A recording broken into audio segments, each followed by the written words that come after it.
Bonjour à tous, aujourd'hui nous avons la chance de recevoir Isabelle et Alain qui font partie du collectif Stop Linky Rouen Agglo. Alors, pourquoi vous êtes dans ce collectif et pourquoi vous combattez contre ces fameux compteurs Linky? En fait, parce qu'il y a beaucoup de raisons pour lesquelles le Linky nous paraît une aberration.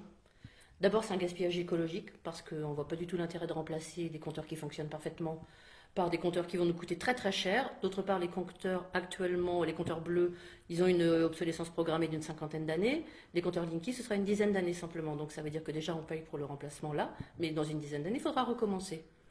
C'est un gaspillage économique parce que ce remplacement-là, il coûte à peu près 7 milliards d'euros. Donc c'est une opération très coûteuse. Évidemment, c'est les usagers qui la payent. Économiquement parlant, les gens vont voir a priori leur facture augmenter pour une petite subtilité. Jusqu'alors, on a souscrit un contrat en kilowattheure et là, on va nous vendre des kilovoltampères.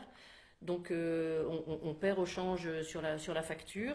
Et puis le compteur bleu, jusqu'alors, il supporte bien les petites surcharges de consommation.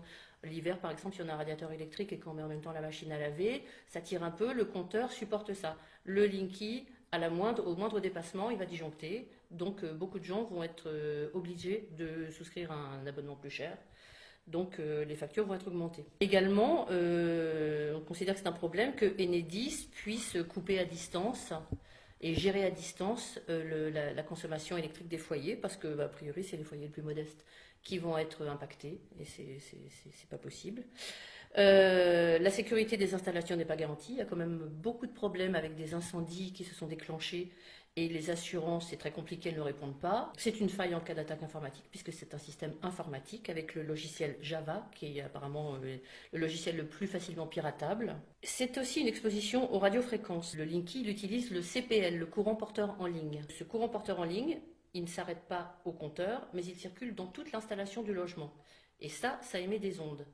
Alors, le problème Ça veut dire que chaque appareil électrique est générateur d'ondes, c'est Ça ça? veut dire que toute l'installation, tous les câbles qui vont passer dans les murs vont être émetteurs d'ondes. D'accord. Alors, le problème, c'est que notre environnement est déjà pas mal saturé d'ondes, avec toutes les antennes, les téléphones, dans les logements, les micro-ondes, les tables à induction. Donc, ça apporte une couche supplémentaire et que c'est au bout d'un moment une saturation d'ondes qui provoquent les électro-hypersensibilités, tous les problèmes qu'on connaît. Il y a quand même beaucoup de gens, de plus en plus, qui déclarent des électro-hypersensibilités. Donc, quid, qu'est-ce qu'on va faire d'eux? C'est quand même un souci. C'est une atteinte aux libertés individuelles, car il y a le Linky. Avec le Linky, Enedis pourra savoir exactement en temps réel ce qui se passe chez vous, c'est-à-dire à quelle heure vous arrivez chez vous, à quelle heure vous en partez, combien de personnes sont dans le logement, ce que vous utilisez comme appareillage électrique, car chaque appareil électrique envoie une empreinte particulière comme ça on peut déterminer exactement si c'est la machine à laver, si c'est la télévision. Donc à partir de ça, on peut établir vraiment des fichiers, en déduire vos habitudes de vie et revendre ça pour une fortune à des sociétés commerciales. Il y a beaucoup d'argent à faire à partir de ces fichiers. C'est ce qu'on appelle le big data. Et ça, c'est vraiment un problème. C'est complètement liberticide. Donc l'espace privé ne sera plus un espace privé. Alors en général, on entend oui, mais bon, déjà avec les téléphones portables et puis les gens mettent leur vie sur Internet, d'accord. Mais ça relève du choix. Alors que là, il n'y a plus de choix. Non, mais ça fait très peur parce que c'est vraiment un projet de société libérale avec le numérique, c'est du vrai flicage pour la suite. Complètement. Dans une société complètement précarisée déjà, Alain, non? Oui, déjà, bon, il faut souligner qu'il y aura une grosse perte d'emploi avec ce genre de système, puisque il y aura plus de releveurs, on pourra utiliser des plateformes, y compris à l'étranger, pour gérer tout le système. Ça rentre dans le cadre de la libéralisation du marché de l'électricité à l'échelle européenne, où il y aura une spéculation au quart d'heure de l'électricité, et dans lequel on paiera différemment le quart d'heure de l'électricité selon qu'on l'utilise pendant les périodes de pic de consommation ou de creux de consommation, voire quelquefois on va vous inciter à prendre de l'électricité l'été ou pendant les heures creuses, où là on va vous offrira des abonnements moins chers, mais sans souci du problème écologique et de la nécessaire restriction de consommation d'énergie.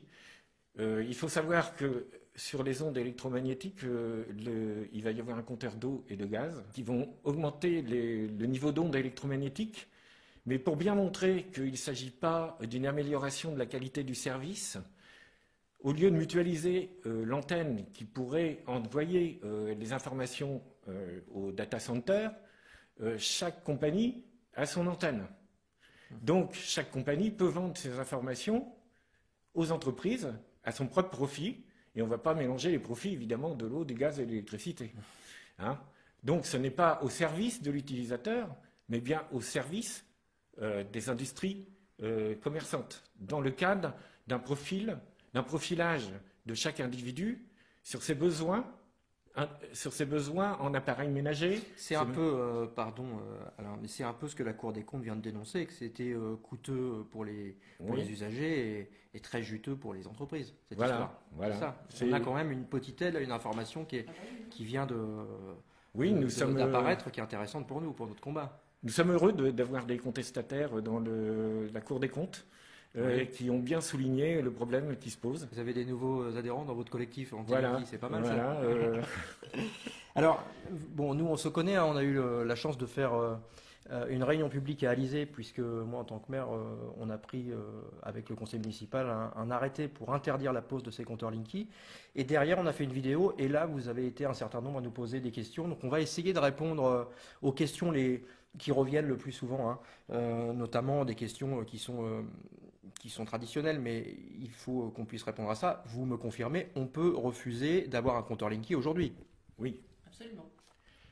Donc, parce qu'il s'agit d'une incitation du Parlement européen, enfin de l'Europe, pour avoir des compteurs qui permettent une amélioration, soi-disant, de la qualité des services rendus avec l'intégration d'énergie issue des énergies renouvelables. Donc c'est une directive européenne, mais pas une obligation pour les États.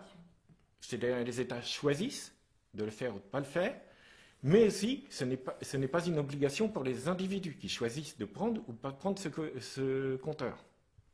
D'accord. Donc la France, elle, l'a introduite dans la loi de transition énergétique, donc a pris le choix de mettre un compteur communicant Linky, mais en plus a accepté aussi que ce compteur soit CPL, car il y a d'autres technologies qui peuvent permettre des compteurs communicants, mais qui sont plus coûteux, qui sont la fibre optique et la DSL.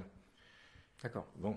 Et donc, il y a deux choix qui ont été faits, celui du Linky et celui de la technologie du Linky. Donc ça veut dire que c'était une recommandation européenne, mais l'État français a fait le choix d'accepter le marché avec ERDF pour pouvoir irriguer la France des compteurs Linky, avec un gros chèque à la clé, parce que pour ERDF, Enedis, ça va leur rapporter combien cette histoire? 7 à 8 milliards d'euros, c'est ça? Le marché des fichiers, oui, c'est une fortune colossale en fait. Il y a énormément d'argent à se faire. Il faut rappeler que Linky, ça vient du mot anglais link, qui veut dire lien, et on parle de compteur intelligent, mais c'est dans le sens de intelligence service. C'est du renseignement. D'accord. Bon, je peux rajouter que sur la loi de transition énergétique, il n'y a pas d'obligation à accepter ce compteur. C'est Enedis qui a l'obligation d'ici 2020 à poser 80% des compteurs envisagés. S'il ne le fait pas, il a une amende. S'il le fait, il a un bonus. D'ailleurs, c'est dans cette optique-là qu'il sous-traite l'installation des compteurs à des petites entreprises, des start-up, qui utilisent des travailleurs précaires pour installer les compteurs, parce qu'ils envisagent de donner une partie de ce bonus et de les distribuer à ces start-up. Donc, en plus, bon, tout ça, évidemment, c'est nous qui allons le payer. Une autre question, que faire face au harcèlement d'Enedis? On y vient, les coups de téléphone. Moi, j'ai juste un petit exemple à vous donner. À côté de chez moi, donc c'est au manoir, quelqu'un m'explique qu'elle a cru qu'il allait y avoir une coupure d'électricité. Eh bien non, c'était un quart d'heure. C'est Enedis qui a coupé l'électricité pour lui installer le compteur Linky, alors qu'elle avait fait, comme on lui avait demandé, un courrier en recommandé avec accusé de réception. Donc ça veut dire qu'ils ne tiennent même pas compte de ça, quoi. Donc qu'est-ce qu'on peut faire? Pour résister le plus possible, faire des courriers, vraiment plis recommandés avec accusé de réception. Pour les compteurs qui sont accessibles à l'extérieur, comme vraisemblablement là c'est le cas, eh ben, je crois qu'il n'y a pas d'autre solution que le blindage. Voilà. Voilà, il faut blinder son compteur, c'est un peu compliqué, mais voilà, on est obligé d'en arriver là, puisque les sous-traitants d'Enedis ne tiennent aucun compte des refus des usagers. Il y a plein d'exemples qu'on peut trouver sur Internet de blindage.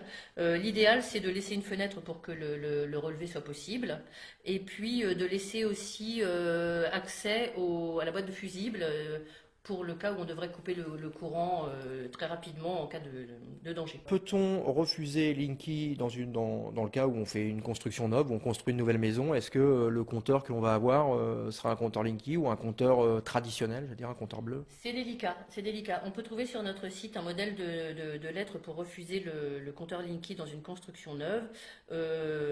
Pour l'instant, pour autant que je sache, Enedis fait le chantage, pas de Linky, pas de branchement. Quand on est locataire? Quand on est locataire, a priori, c'est le locataire qui souscrit le contrat avec le fournisseur d'énergie, quel qu'il soit. Donc, c'est lui qui a le choix de voir ou non s'installer un Linky. Pour les gens qui vivent en immeuble, bah là c'est assez compliqué parce que les compteurs sont dans des armoires sur les paliers. Donc il suffit qu'une personne laisse rentrer les installateurs dans l'immeuble et patatras, tout le monde y a droit. Voilà. Mais donc dans ces cas-là, l'idéal c'est la solidarité entre locataires. Voilà, surveiller un peu, se relayer.